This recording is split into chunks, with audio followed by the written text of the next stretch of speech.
ሰላም ጤና ይስጥልን ውድ ኢቫንጀሊካል ቴሌቪዥን ተመልካቾቻችን የሳምንታዊ ዜና ማህደር ሰዓታችን ነው። ከዜና ማህደሩ ጋር አብሬ ቆይታ ማድረገው ኒቃል ኪዳን እንዳለ ከመላው የስቱዲዮ ባለሙያዎች ጋር በጋራ በመሆን ነው።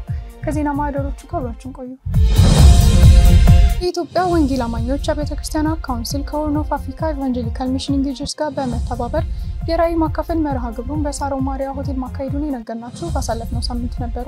የኢትዮጵያ ወንጌል አማኞች አብያተ ክርስቲያናት ካውንስል ከሆርን ኦፍ አፍሪካ ኢቫንጀሊካል ሚሽን ኢንጌጀርስ ጋር በጋራ በመሆን በአዲስ አበባ ሳሮ ማሪያ ሆቴል በተለያዩ የሙያ ዘርፍ ላይ ለተሰማሩ ወገኖችና በወንጌል ዙሪያ ያገለገሉ ለሚገኙ ወገኖች የራዕይ ማጋራት መርሃ ግብር ጥቅምት 3 2018 ዓመተ ምህረት አካሂደዋል። በመርሃ ግብሩ ላይም የኢትዮጵያ ወንጌል አማኞች አብያተ ክርስቲያናት ካውንስል ጠቅላይ ጸሐፊ ቄስ ደረጀ ጀበሩ እንዲሁም በኢትዮጵያ ወንጌል አማኞች አብያተ ክርስቲያናት ካውንስል የሚሽን ዘርፍ ዳይሬክተር መጋቢ ሽመልስ ደጀኔ ተገኝተዋል። የኢትዮጵያ ወንጌል አማኞች አብያተ ክርስቲያናት ካውንስል ጠቅላይ ጸሐፊ ቄስ ደረጀ ጀበሩ በመድረኩ ባደረጉት ንግግርም ወንጌል የሰላም መልእክት እንደሆነም ጠቅሰው አላፊ በሆነው ምድር ነገር መካከልም ወንጌል ዘላለማዊ መሆኑን አንስተዋል። በምድራችን ለሚገኙ አብዛኞቹ ችግሮች መፍትሄው ወንጌል መሆኑን ተናግረዋል። በዕለቱም መጋቢ ያሬድ ማሩ በዝማሬ ያገለገሉ ሲሆን የሆርን ኦፍ አፍሪካ ሚሽን ኢንጌጀርስ ፕሬዝዳንት የሆኑት ዶክተር ማርቆስ ዘመዴ የእግዚአብሔርን ቃል አካፍለዋል። ዶክተር ማርቆስ ባካፈሉትም የእግዚአብሔር ቃልም ይሄ ስብሰባ የእግዚአብሔር ቤተሰብ ስብሰባ ነው በማለት የተናገሩ ሲሆን የጠፉና ያልዳኑ ሰዎች ባሉበት ህይወትን መቀጠል አይገባም፣ እንዲሁም የኢየሱስን አርአያ በመከተል የጠፉትን ፍለጋ ልንወጣ ይገባል በማለት ተናግረዋል። በመቀጠልም የሆርን ኦፍ አፍሪካ ኢቫንጀሊካል ሚሽን ኢንጌጀርስ ኤክስኪዩቲቭ ዳይሬክተር የሆኑት ወይዘሮ ወለላ ያደታ ንግግር አድርገዋል። በንግግራቸውም ፕሮጀክት ዜሮ የፍቅር ግብዣችን ነው፣ ያልተደረሱ ሰዎችንም የመድረስ እድል ይዞ የመጣ ፕሮጀክት ነው በማለትም ተናግረዋል። ከዛም በመቀጠል የኢትዮጵያ ወንጌል አማኞች አብያተ ክርስቲያናት ካውንስል የሚሽን ዘርፍ ዳይሬክተር የሆኑት ፓስተር ሽመልስ ደጀኔ በስፍራው ለተገኙ የአገልግሎት መሪዎች እንዲሁም በተለያየ የሙያ ዘርፍ ላይ ለሚገኙ አካላት ስለ ፕሮጀክት ዜሮ አስፈላጊነትና አተገባበር መግለጫ ተሰጥቷል። የአገልግሎት ዘመናቸውን ቢጨርሱ ከአመራርነት ለመውረድ ፈቃደኛ ያልሆኑት የጫሙ አብያተ ክርስቲያናት ህብረት መሪዎችን አስመልክቶ የኢትዮጵያ ቃለ ሕይወት ቤተክርስቲያን መግለጫ መስጠቷን ያሳወቅናችሁ ባሳለፍነው ሳምንት ነበር። የኢትዮጵያ ቃለ ሕይወት ቤተክርስቲያን ከተመሰረተችበት ከ1920 ዓመተ ምህረት ጀምሮ መንፈሳዊ ሁለንተናዊ አገልግሎትን በማበርከት እንደ አንድ መንፈሳዊ ተቋም የሚጠበቅባትን ሀገራዊ አደራ በአግባቡ እያበረከተች መሆኑን የሚጠቅሰው መግለጫ በዚህም ከ12500 በላይ አጥቢያ ቤተክርስቲያናትን እና 12 ሚሊዮን ምዕመናንን ማፍራት መቻሏን በመጥቀስ ይጀምራል። አልፎ አልፎ የሚከሰቱ ችግሮችን በቤተክርስቲያን ሁለንተናዊ ገጽታ ላይ አሉታዊ ተጽዕኖን እያመጡ እንደሆነም የሚጠቅሰው መግለጫም በኢትዮጵያ ቃለ ሕይወት ቤተክርስቲያን በደቡብ ምዕራብ ቀጠና ስር የሚገኘው የጫሙ አጥቢያ ቤተክርስቲያናት ህብረት መሪዎችን ጉዳይ እንደምሳሌ ያነሳል። እንደ አንድ ተቋም ቤተክርስቲያኒቷ በምትተዳደርበት አሰራርና ደንብ መሰረት ማንኛውም አካል በስራ ላይ የሚቆይበት የጊዜ ገደብ እንዳለውና በዚሁ የተተኪነት አሰራር በትውልድ ቅብብሎች ቤተክርስቲያን እዚህ መድረሷን የሚያትተው መግለጫው በዚሁ መሰረት ከዚህ ቀደም የአገልግሎት ዘመናቸውን ጨርሰው የነበሩት የጫሙ አጥቢያ ቤተክርስቲያናት ህብረት መሪዎች ደንቡ የሚፈቅደውን የአገልግሎት ጊዜያቸውን የጨረሱ ቢሆንም ምርጫ ሊደረግ ሲል ሂደቱን በማደናቀፍ የጫሙ ህብረትና መላውን የደቡብ ምዕራብ ቀጠና ሲያውኩ መቆየታቸው ይነሳል። እነዚህ ወገኖች በቤተክርስቲያኒቱ መተዳደሪያ ደንብ መሰረት በአግባቡ እንዲስተናገዱ ለማድረግ ቤተክርስቲያን የውይይትና የእርቅ መድረኮችን በማመቻቸት የሚቻላትን ሰላማዊ አማራጮች ሁሉ ብትጠቀምም ከነዚህ ግለሰቦች ሰላማዊ ጥሪ ሊቀበሉ እንዳልቻሉ መግለጫው ያነሳል። ከዚህም በተጨማሪ አንደኛ በእንቢተኝነታቸው በመጽናት ለ10 ጊዜያት ያክል የተመቻቸላቸውን የእርቅ መድረኮች በማፍረሳቸው፣ ሁለተኛ በኢትዮጵያ ቃለ ሕይወት ቤተክርስቲያን መተዳደሪያ ደንብ አንቀጽ 815 ድንጋጌ በመጣስ የቀጠናዊ ስራ አስፈጻሚ ተወካይ ባልተገኘበት እርስ በርሳቸው ተመራርጠው በህብረቱ ስራ አስፈጻሚነት በመቀጠል ላይ በመገኘታቸው፣ ሶስተኛ የምርጫ ዘመናቸውን ከጨረሱ በኋላ ስልጣንን በኃይል ይዞ በመቀጠል የላይኛው መዋቅር አካላት ወደ ህዝቡ ወርደው ቃለ እግዚአብሔርን እንዲያስተምሩና የትኛውንም አይነት ግንኙነት እንዲያደርጉ በመከልከላቸው፣ አራተኛ የኢትዮጵያ ቃለ ሕይወት ቤተክርስቲያን መተዳደሪያ ደንብ አንቀጽ 610 ድንጋጌ በመጣስ ያለ ቤተክርስቲያኒቱ ዕውቅና በህገወጥ መንገድ ለህብረቱና ለአጥቢያዎቹ ማህተም በመቅረጽ በመጠቀም ላይ መገኘታቸው፣ አምስተኛ የቤተክርስቲያኒቱ የበላይ መዋቅሮች የሚያስተላልፏቸውን ውሳኔዎች ካለመቀበላቸውን በላይ ህዝቡ እንዳይቀበል በማድረግ ላይ መሆናቸው፣ ስድስተኛ ማህበራዊ ሚዲያን በመጠቀም እንደ ተቋም የቤተክርስቲያኒቱን ስም እንዲሁም እንደ ግለሰብ ደግሞ የመሪዎችን ስብዕና የሚያጠለሹ መልእክቶችን በማስተላለፍ ላይ መሆናቸው፣ ሰባተኛ ለእግዚአብሔር ቃልና ለቤተክርስቲያን ከማይታዘዙና ከቤተክርስቲያናችን አፈንግጠው ከወጡ አካላት ጋር በመተባበር የቤተክርስቲያንን አንድነት ለማፍረስ እየሰሩ ስላሉና ስምንተኛ በተለያዩ ጊዜያት የተካሄዱትን የደቡብ ምዕራብ ቀጠና ሀገር አቀፍ ጠቅላላ ጉባኤዎችን በማወክና መሪዎችን በማንቋሸሽ ድርጊታቸው እስካሁንም ድረስ በመቀጠላቸው ቤተክርስቲያኒቱ እርምጃ ለመውሰድ እንደተገደደችም አስታውቃለች። የኢትዮጵያ ቃለ ሕይወት ቤተክርስቲያን የሥራ አስፈጻሚ ኮሚቴ አባላት ፕሬዝዳንቱ ዋና ጸሐፊውን ጨምሮ ስፍራው ድረስ በተለያየ ጊዜ በመሄድ አሰራሩን ተከትሎ ጉዳዩ በሰላማዊ መንገድ እንዲፈታ ያላሰለሰ ጥረት ቢያደርጉም እነዚህ ግለሰቦች በእንቢተኝነታቸው ጸንተዋል። ስለዚህ መጋቢት 24 ቀን 2016 ዓ.ም የተሰበሰበው የቤተክርስቲያኒቱ ሥራ አስፈጻሚ ጉዳዩ በቤተክርስቲያን ህልውና ላይ ያረጋገጠውን ከባድ ተግዳሮት በመረዳት ቀጠናው አስቸኳይ እርምጃ ወስዶ ሪፖርት እንዲያደርግ መመሪያ ሰጥቶ እንደነበርም በመግለጫው ላይ የተጠቀሰ ሲሆን በዚሁ መሰረት የደቡብ ምዕራብ ቀጠና 166ኛ ጠቅላላ ጉባኤ በተካሄደበት ወቅት አሰራሩን ተከትሎ እነዚህን ያለ ስርዓት የሚያካሂዱ ግለሰቦችን ከቤተክርስቲያኒቱ አባልነት እንደሚሰርዙ በሙሉ ድምጽ መወሰኑንም ገልጿል። እነዚህ ግለሰቦች ለማደነጋገሪያ ይጠቅማቸው ዘንድ የኢፌዴሪ ህገ መንግስት አንቀጾችን በመጥቀስ ጭምር ማህበራዊ ሚዲያን ተጠቅመው አስታች መልእክቶችንም አስተላልፈዋል። ስለዚህ መላው የቤተክርስቲያኒቱ አባላትና አመራሮች ሂደቱ በቤተክርስቲያን ጥያቄ ስርዓትን ለማስከበር የተወሰደ ህጋዊ እርምጃ እንጂ እነሱ እንደሚፈልጉት መንግስት በቤተክርስቲያኒቱ ጉዳይ ውስጥ ጣልቃ ገብቶ እንዳልሆነ በመረዳት የደቡብ ምዕራብ ቀጠና በስሩ የሚገኘውን የጫሙ አጥቢያ ቤተክርስቲያናት ህብረት ገብቶ በመተዳደሪያ ደንቡ መሰረት የመሪዎች ምርጫ በማድረግ የቃለ ሕይወት ቤተክርስቲያን አካል የሆነውን ይህ ህብረት ሰላም አግኝቶ ከተቀረው የመዋቅሩ አካላት ጋር በህብረት አገልግሎቱ እንዲቀጥል በመተባበር ለእውነት ወግነው የቤተክርስቲያኒቱ መተዳደሪያ ደንብ ለማስከበር ይሰሩ ዘንድ ቤተክርስቲያኒቱ ባወጣችው መግለጫ ጥሪዋን አቅርባለች። የትንሳኤው ምስክር አማኞች ዓለም አቀፍ ቤተክርስቲያን የተዘጋጀውና ማራናታ የተሰኘው ስለ ወንጌል ዋጋ ስለከፈሉ አባቶች ዕውቅና የመስጠት መርሃ ግብር በኤገስት መካሄዱን የነገርናችሁ ባሳለፍነው ሳምንት ነበር። ወንጌልን ለመመስከር እንዳሁኑ ሰዓት ነፃነት ባልነበረበት ዘመን ብዙ ዋጋ የከፈሉ ነገር ግን ትውልድ የማያውቃቸው እገዛ የሚፈልጉና በተለያየ ምክንያት በጓዳ የቀሩ እንዲሁም በከባድ ሁኔታ ውስጥ ያለፉ አሁንም ለሚያገለግሉ የወንጌል አርበኛ እናቶችና አባቶች የምስጋናና የዕውቅና የመስጠት መርሃ ግብር የሆነው ማራናታ አዋርድ የዚህኛው ዓመት የዕውቅና የመርሃ ግብር ጥቅምት 1 ቀን በኤገስት ተካሂዷል። ለሶስተኛ ጊዜ በተካሄደው በዚሁ ፕሮግራም ላይ ለ20 አባቶችና እናቶች የዕውቅና አዋርድ የመስጠት ጋቢ የማልበስ የገንዘብ ስጦታን የማበርከት ስነ ስርዓት የተካሄደ ሲሆን መራመድ ለማይችሉ አባቶች ዊልቸርም ተበርክቶላቸዋል። በተካሄደው ፕሮግራም ላይ ፓስተር ሚኒሊክ የእግዚአብሔርን ቃል ያካፈሉ ሲሆን የፕሮግራሙን ዓላማ ነብይ አስቻለው አብራርተዋል። በዕለቱም የቤተክርስቲያኒቱ ባላደራ ነብይት ቀለሟ ወልደ ጻዲቅ በፕሮግራሙ በልዩ ልዩ አገልግሎት አብረው የቆሙ አካላትን ያመሰገኑና የባረኩ ሲሆን ስለ ፕሮግራሙ የወደፊት እቅድ ገለጻም ሰጥተዋል። የኤልሻዳይ ቲቪ መስራች የሆኑት ፓስተር አበራ ሀፍቲን በስፍራው በመገኘት ንግግር አድርገዋል። ባለፉት ዓመታት ዕውቅና የሰጠናቸው እናቶችና አባቶች የኤልሻዳይ ቲቪ ባለራዕይ ፓስተር አበራ ሀፍቲና ባለቤታቸው ፓስተር በለጡ ሀፍቲ የወጣት ክርስቲያን ህብረት ፕሬዝዳንት ሐዋርያው ሳሙኤል እንዲሁም የተለያዩ የቤተ እምነት መሪዎች አገልጋዮች በክብር እንግድነት በስፍራው ተገኝተዋል። የክርስቶስ ተልእኮ ቤተክርስቲያን የአዲሱ ህንጻ ግንባታ የመሰረተ ድንጋይ ማስቀመጧን የነገርናችሁ ባሳለፍነው ሳምንት ነበር።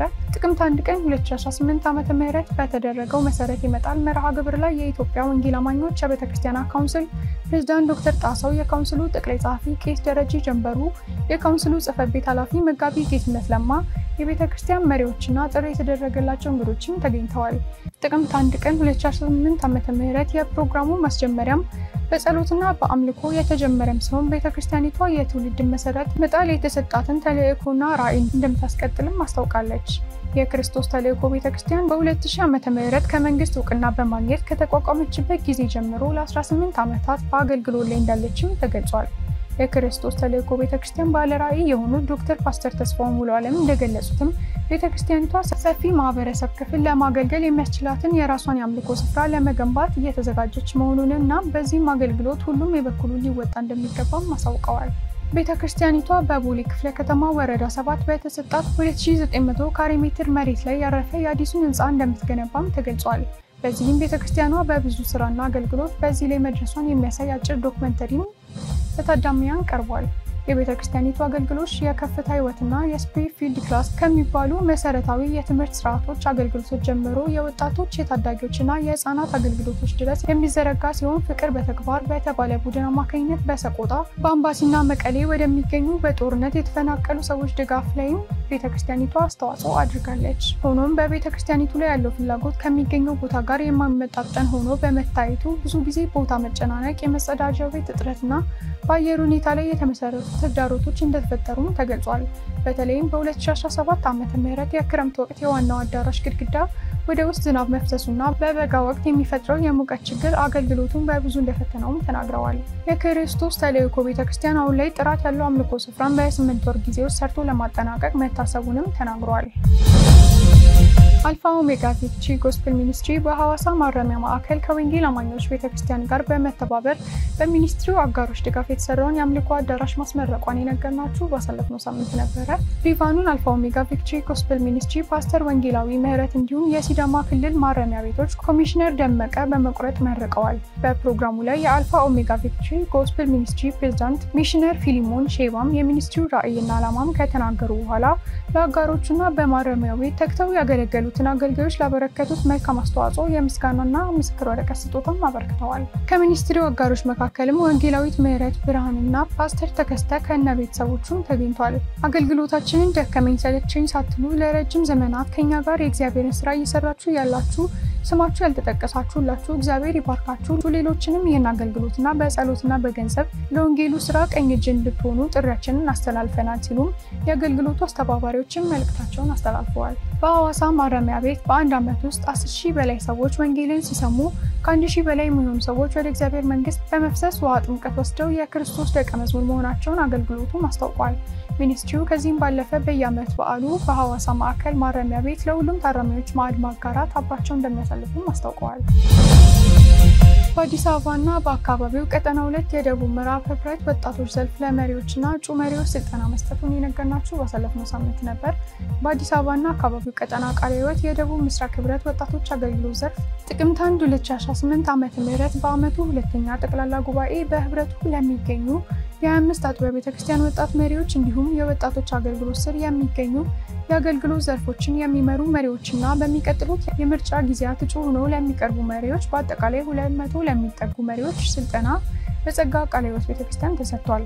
በዕለቱም የጸጋ ቃለ ሕይወት የአምልኮ ቡድን በአምልኮ ያገለገሉም ሲሆን የህብረቱን ምክትል ሰብሳቢ ሶፎንያስም እንደ አዲስ አበባ በህብረቶችና በቀጠናዎች ላይ አስፈላጊውን ተሳትፎ አጥቢያ ቤተክርስቲያን እያደረገች እርስ በርስ በመያያዝና የመንግስቱን ስራ ልናፋጥን ይገባል በማለትም ተናግረዋል።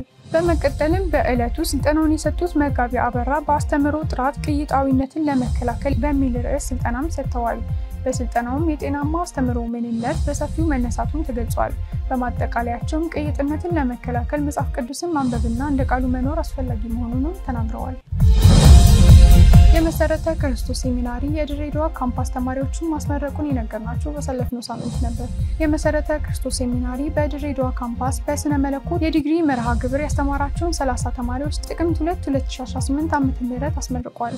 በተጨማሪም ከመሰረተ ክርስቶስ ቤተክርስቲያን የምስራቅ የኢትዮጵያ ክልል አጥቢያዎች የተውጣጡ 25 የልጆች መምህራንን ላለፉት 10 ወራት መሰረታዊ የመጽሐፍ ቅዱስ ትምህርትና የልጆች አያያዝ ዙሪያ ሲማሩ ቆይተው በሰርተፍኬት መርሃ ግብር በተመሳሳይ ቀን ተመርቀዋል። በዲግሪ ከተመረቁት 30 ተማሪዎች ውስጥ 19 ተማሪዎቹ የኢቫንጀሊዝም ሚሽን ኢትዮጵያ ሙሉ ወጪያቸውን ሲሸፍን 25 የልጆች መምህራንንም ኢቫንጀሊዝም ሚሽን በድሬዳዋ ባስገነባው የስልጠና ማዕከል ትምህርታቸውን እየተከታተሉ መሆናቸውንም ገልጸዋል።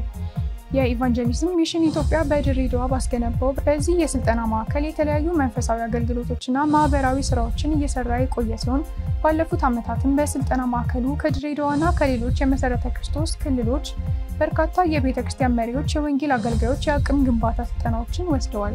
በተለይም ሚሽኑ ሙሉ ወጪያቸውን ሸፍኖ ያስተማራቸው አገልጋዮች ከተመራቂዎች ጋር ለሶስተኛ ጊዜ መሆኑን የአገልግሎቱ ዳይሬክተር መምህር አዲሱ ለገሰ ገልጸዋል። ሚሽኑ መሰረተ ክርስቶስ ቤተክርስቲያን የያዘችውን ወንጌል የማሰራጨት ያመኑትን ደቀ መዝሙር የማድረግ አገልጋዮችን የማፍራትና ማብቃት እንዲሁም ሁለንተናዊ አገልግሎትን የመስጠት ዓላማዎችን ከግብ ለማድረስ ባለፉት 30 ዓመታት በኢትዮጵያ እያገለገለም ይገኛል። የኢቫንጀሊዝም ሚሽን ኢትዮጵያን በመሰረተ ክርስቶስ ቤተክርስቲያን ዋናው ቢሮ ስር ከሚንቀሳቀሱ የአገልግሎት መምሪያዎች መካከል አንዱ እንደሆነ ቤተክርስቲያኒቱ ገልጻለች። በኢትዮጵያ ወንጌላዊት ቤተክርስቲያን መካነ ኢየሱስ በነበራቸው ሰፊ አገልግሎት የሚታወቁት አባት አቶ ደስታ ቡባ ከዚህ ዓለም በሞት መለየታቸውን የነገርናችሁ ባሳለፍነው ሳምንት ነበር። በኢትዮጵያ ወንጌላዊት ቤተክርስቲያን መካነ ኢየሱስ ሕይወትና አገልግሎት ሰፊ ታሪክ ካላቸው አገልጋዮች መካከል አንዱ የሆኑት እጅግ የተወደዱ አባት አቶ ደስታ ቡባ በደረሰባቸው ህመም ሲረዱ ቆይተው ከጥቂት ቀናት በፊት ወደ ጌታ መሰብሰባቸውን የኢትዮጵያ ወንጌላዊት ቤተክርስቲያን በማህበራዊ ድረገጿ ላይ አስፍራለች። አቶ ደስታ ቡባ ከዚህ ቤተክርስቲያን በተለያዩ የአመራር ኃላፊነቶች ከማገልገላቸው በላይ ለወንጌል ሲሉ ብዙ ዋጋ የከፈሉ በብዙ መሰጠት በደስታና በፍቅር ምሳሌነት ያለውን ህይወት የኖሩ በብዙዎች ዘንድ በመልካም ምግባራቸው የሚጠቀሱና የሚመሰገኑ አባት እንደነበሩ ተገልጿል። በተለይም ማዕከላዊ ሲኖዶስን በአዲስ መልክ በማደራጀትና በመምራት ረገድ የነበራቸው ድርሻና ለዚህም የከፈሉት ዋጋ ሁልጊዜ በአድናቆት እየታወሰ የሚኖር እንደሆነም ነው የተጠቀሰው። በጌታ ስለነበራቸው እምነትና ህይወት ምንጊዜም ሊዘነጋ ስለማይችለው ልዩ ማንነታቸውና ምሉዕነታቸው ጌታን እናመሰግናለን ያለችው ቤተክርስቲያኒቷም እርሳቸው በአካል ቢለዩንም ለቤተክርስቲያንና ለአሁኑ ትውልድ ትተው ያለፉት መልካም ተግባራቸው ምሳሌነታቸው ሁልጊዜ እየታሰበና እየተዘከረ ይኖራል። በመልካም ስም ተሰናብተዋል። የትጉና ታማኝ ባሪያ ሽልማት ከጌታ ዘንድ እንደሚሆንላቸው እምነታችን ጽኑ ነው በማለት በፌስቡክ ገጻቸው ላይ አስፍረዋል። የኢትዮጵያ ወንጌላዊት ቤተክርስቲያን አመራርና ምዕመናን በሙሉ ለአባታችን ለአቶ ደስታ ቡባ ቤተሰብና ቤተዘመድ እንዲሁም ለወዳጆቻቸው ሁሉ እግዚአብሔር መጽናናቱን እንዲያበዛ እንደሚጸልዩ አሳውቀዋል። ውድ ተመልካቾቻችን ባልደረባችን ቤተልሔም ደረጀ እንዲሁም አማኑኤል ዴብሶ ያዘጋጁትን ዜና ማህደር እየመራውን የቃል ኪዳን እንዳለ ወደ እናንተ ሳደርስ ቆየው። ከቀሪ የኢቫንጀሊካል ቴሌቪዥን ፕሮግራሞች ጋር መልካም ቆይታ